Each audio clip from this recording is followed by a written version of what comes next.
This special episode of the Braw Tech Podcast was filmed in front of a live audience at the UserTesting Annual Conference in London. This is so exciting. Literally, this is like a reunion, just like seeing all my ex-colleagues and everyone here today. It's so cool. And hopefully from the trailer, you can get a bit of a taste of what it is that we're building. I obviously cannot take any credit for how good that looks. That is Louise Mather over there and Jamie over there, who make it look and sound so good. But we ultimately started the podcast because whenever you ask someone, you know, what do you think of when you think of Scotland? Nobody says tech. Everyone says bagpipes, haggis or something like that. So we wanted to go on a mission to change that and just shine a light on so much of the tech innovation that's happening in Scotland, because there is a lot of cool stuff being built and I bet most of you don't know about it. So we thought, let's go on this mission, let's tell these stories of these incredible founders and really start to get the word out there globally. So we have actually been engaged with over 1 million people so far worldwide. Our top markets are actually the UK and the US that are engaging in the content, which is really nice because we are a very new podcast. So with that said, a huge thank you to UserTesting for giving us this platform today to actually bring the Braw Tech down to London. You know, so Roan actually came down for 4 hours and is flying straight back up to Edinburgh. So we've both come down from Edinburgh, but we're really excited to be here. So this is actually a bit of a full circle moment because, you know, as said, like I was the first marketer here in EMEA back in July 2019 when we were launching here in the UK and Europe. And Roan was actually our first guest at our first event in Edinburgh. So it is really exciting. It's awesome. No, it's and great. so thank you so much for being here, Roan. Well, How are you? you? Much. I'm very well, thank you. Good. It's been an early morning for me, but no, it's good. It's good to be here. Amazing. Well, thank you so much for taking the time. And we are recording this live. This will go on our channels and we will be posting this as a podcast. So if you want to get in front of Louise at some point when she's going about the camera, then you'll be on our podcast. So great. So let's just jump in and just first for everyone to get to know you a little bit. Before you were the CEO of FreeAgent, a little bit of background on your own, please. So I've had a pretty odd career, I guess. You know, if I go back to even before I got into tech, I was a scientist. I did a PhD in condensed matter physics, and then decided I didn't want to do that. I wanted to become a designer instead. So it was a little bit of a pivot there, a career change. But I think for me, it was like I made this realization I wanted to do something that was, I could be part of a team and I could build something that was going to have an impact, and I could see that impact. And it was actually, you know, quite difficult to do that as a scientist working in a very sort of like niche, specific field. And so, and around the sort of like millennium, right, to 2000, which is a really interesting time in the internet. Obviously, it was just around the sort of like the burst of the first sort of like dot-com bubble, but there was still a huge amount of momentum in the industry at that point. There was a lot of exciting things happened. And that's really when I sort of like transitioned into, I guess, being a web designer. That's what it was called. You know, quite an antiquated term. So these days, but it was the good old days of HTML and CSS and Photoshop. Photoshop was what we used to design websites in like back then, and Flash and Dreamweaver and all those types of things. And so I worked for a small agency, did training and web design, and I think I was there for like about 7 years, and that's really where I learned my craft as a web designer, you know, the front end development and then the sort of design, and increasingly sort of where I think my passion sort of moved towards was into UX, what became known as user experience. And so I got really into that. And around the sort of mid-2000s, you could see there was this shift in the industry where it was no longer just people designing websites. Web applications were also becoming a possibility. You know, things like the broadband had gotten good enough so that you could deliver fairly complex web applications over a browser. Browsers were becoming more sophisticated. You had these frameworks like Ruby on Rails, which is what FreeAgent still built in today, which were starting to become viable so that you could build these quite complex applications. So that was something that around that time I became really interested in. And then myself and other two co-founders of FreeAgent back in 2006, 2007, we met and we just sort of like came together with this idea of creating FreeAgent, because we were ourselves were working as either freelancers or contractors or consultants. So just we were also like one person. So like businesses, I was doing freelancing on the side. The other two guys were working as contractors, as programmers. in London, actually. And so, we thought, well, okay, well, we need something that would help us manage our own finances. So we set about building FreeAgent. And then the idea was that, well, we find it useful, then maybe other people will find it useful as well. So we started on down that path. And in the first, the early days for me, it was all about being a designer. I designed and built the front end of the web app. And then over time, I sort of as the company grew and scaled, I transitioned into more of a product role. And then eventually I was a CPO of the organization at that point. And in 2021, Ed, who was previously, he was a CEO, he stepped down, and that's when I moved into that CEO role. And I've been there for 4 years now. Amazing. Honestly, when I think back to 3 years ago when I left UT, I basically thought, I'll start my own business. And the worst thing about running your own business is the finances. Yeah, genuinely, yeah. I can't get my head around it. I genuinely can't. But can you tell us a little bit more about FreeAgent and how it works, and what is the core problem that you're solving in a different sort of way? Yeah, so we're online accounting for small businesses. Originally, we started off and it was very much geared towards freelancers and one-person businesses. Nowadays, we're kind of broadened out the appeal of the product a little bit. So we cater to more of the small business market. We sort of talk about our 4 main high-level jobs to be done, and that's helping people sort of nail the daily admin, be better at business, relax about tax, and connect their finances. And they're the highest level sort of jobs to be done that we're essentially trying to meet with the product. And then it goes down to all the things like invoicing, expenses, taxes, accounts, all of that complicated, boring stuff that people are scared of. But fundamentally, we try and tie it back to what are the main things that people are trying to achieve in our business. And when we were talking about customers and, being at the user testing conference today, so many people that are in the product design UX world, it would be great just to hear a little bit about how you're keeping the customers at the center of that build, thinking back to the beginning, but then all through this evolution. Because it's been, how many years has it been? So 2007, the company was formed, so 18 years. And obviously the company's grown quite substantially in that time, from the 3 co-founders to, nearly 300 people today. I think what I would say about that is, I think that essentially is probably one of the most difficult challenges that a business faces as you grow and scale, is how do you maintain that real customer focus as you grow your organization? Because when you're a small company, 3, but even 10 people, 20 people, it's almost inherent in the business that everybody in some way is customer focused, because you're either speaking to customers on a sort of frequent basis, or you're sat next to somebody who is, or you're talking to them at lunch. And everybody in that early phase of the organization tends to be quite mission oriented. They're joining an early stage startup partly because they believe in the mission of what you're doing, which hopefully is to help customers in some way. I think what I've definitely observed is, as a company grows and scales, people's motivations for joining your business change a little bit. That's not a bad thing, it's inevitable, but people join a company that's larger or more mature for reasons like, they've heard it's a good company to work for, it's got a great company culture, it's got, it pays well, it's secure, and they can master their craft, and they can invest in their craft in their own career progression. And they're not bad things at all, but you can't lose sight of that other aspect, which is okay, but all of that good stuff, how are we doing that in service of the business and in service of our customers? And so that is really one of the big challenges you have, is how can you support all those other motivations that people have when they join your org, but at the same time not drift so far away that you lose the ultimate sight of the mission and the purpose of the business. And, I think there's a bunch of ways, obviously we've talked a lot about some of those ways already, sort of today. I'd maybe just highlight a couple of things which I think are really important. And essentially, it's all about trying to elevate the voice of the customer within your organization as much as you can. And that means trying to elevate the voices of people within your organization who talk to customers as much as possible. Now, clearly, that user researchers is one of that. And I think there's a lot of ways in which you can amplify the voice of user research across your organization. A couple of things that we do, all of the user testing sessions that we run, anybody from the organization can drop in on those and just listen in, and they can sort of hear what's going on. And we'll regularly do sort of video playback of insights that we've had to the entire organization. So we do a company all hands meeting on a Friday afternoon. I'm sure most folks do a sort of variation on that.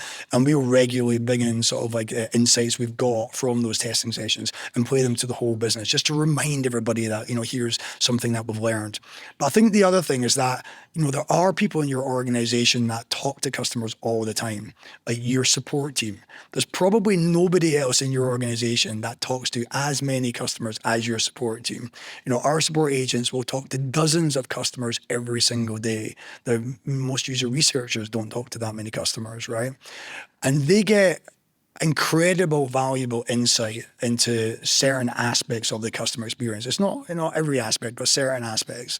And so one of the things that we do is we really try and foster and formalize the relationships between design and product and support.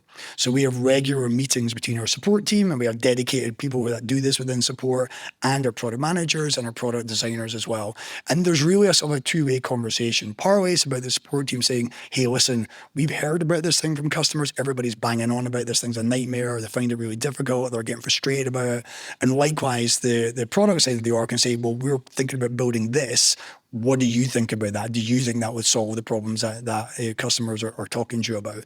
And so trying to sort of like build those relationships between, that's really important. And we do a similar thing with sales. So sales are another sort of like part of the org, and that's always out there, like talking to customers. So we have that similar sort of like dynamic. So I think that is one of the things which I think is sometimes overlooked, is there's not often those great relationships between product and design and customer support or with sales. And we worked really hard to sort of like, I guess, break down those barriers.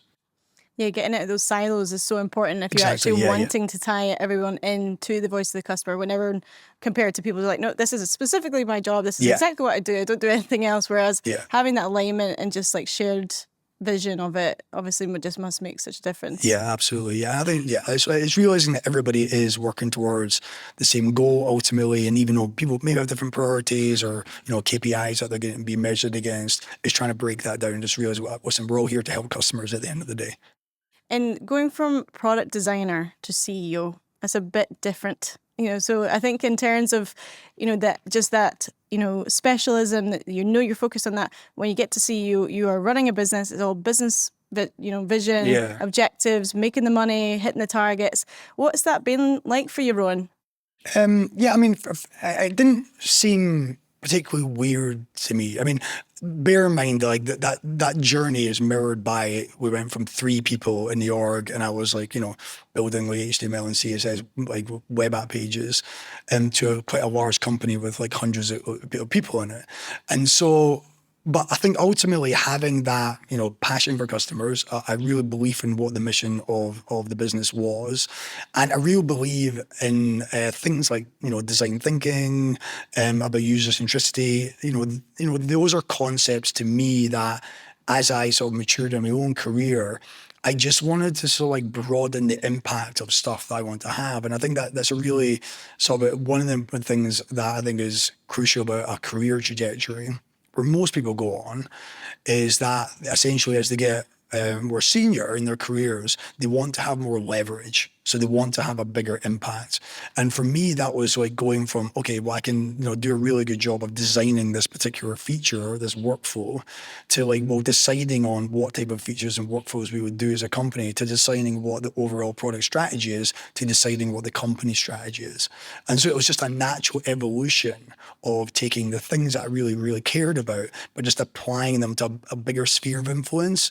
And that's the sort of the advice that I try and give everybody in my organization, that, as you mature in your career, you should be looking to have more leverage in your role. You should be looking to have a bigger sphere of influence, whether that's just, maybe within the design org, you're doing work that shapes the future direction of the business because you brought in some crucial insight that's going to unlock a new strategic path or a new market or a new opportunity or something like that.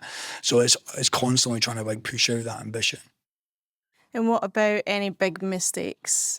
Yeah. Have you made any over the 17 years? Any big ones you want to share? Yeah, it's just funny because people always ask this question. It's like, you build a relatively successful business and nobody's like, I know, I just want the bad news. Things? Come like, on, what are you most proud of? Like, what was the worst mistake? What do you bitterly regret? And I think maybe I'll answer back to front in terms of like what were the learnings, because I think somebody's in that last session that we had, talked about this idea about one-way and so like two-way doors, and that's a really, really interesting concept. I'm not sure if everybody's aware of it.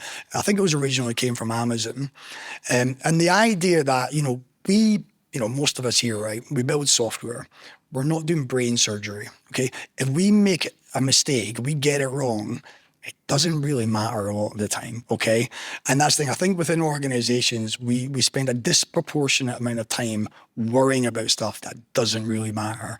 Like you launch a feature and it maybe doesn't get the engagement that you want, or you do a marketing campaign and it doesn't land as well, or you don't get trust. It's not the end of the world, man. So it's fine. You just rework it, you iterate it, you tweak it, you try something different, okay? And most decisions that you make, most things that happen in your organization fall into that category where it's like, you probably spend more time worrying about them than just doing them and then iterating on it. And we call those things two-way doors because you can go through it and you can just come back. The alternative is that there are some things that are one-way doors. And there are some decisions that you make that once you've gone through that, it is very difficult to come back or impossible to come back.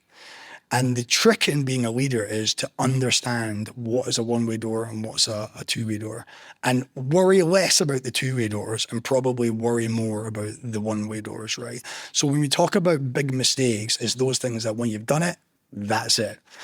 In my experience, those things tend to be something where you sign something, right? So it's a contract. It's a contract or it's an investment deal. Maybe even some hiring decisions are that. They are the things that you make those things. It's very, very difficult to back out. In our case at FreeAgent, relatively early on in our sort of trajectory, we took some investment. It was quite a large amount of money for us at the time, not by today's standards.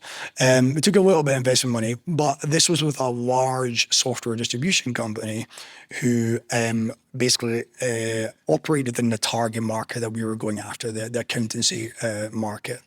And they had years, decades of experience of selling into that market.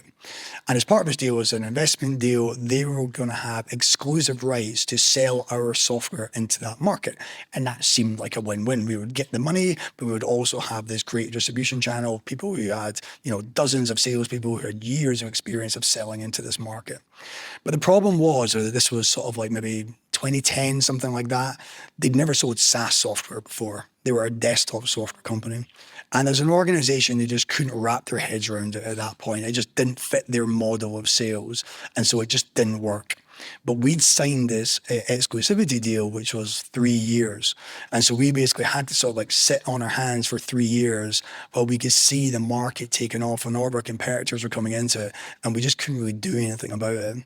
When those 3 years were up, then we could actually start doing it ourselves and like doing it properly. But that was one of these things where we didn't think about like, okay, what happens if this goes wrong? Because we were just like, oh yes, it's great, this is going to be fantastic. And it was a one-way door we couldn't come back of. Oh gosh, that's a bit heartbreaking, isn't it? Well, I mean, it's like, we managed, we survived, but it's one of these things, it is just that lesson of thinking, okay, I think somebody mentioned the pre-mortem idea of like, okay, what could go wrong with this? And what could we have done differently? Which is, I don't know, maybe we had some break points based on, performance of the partnership or something like that.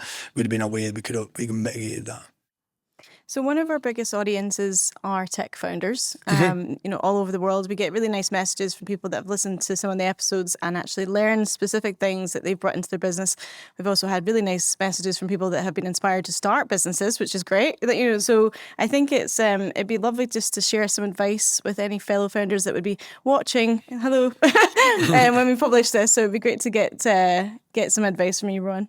Yeah, I think so. This is maybe a little bit of a different piece of advice, and I think this one is more relevant for founding teams.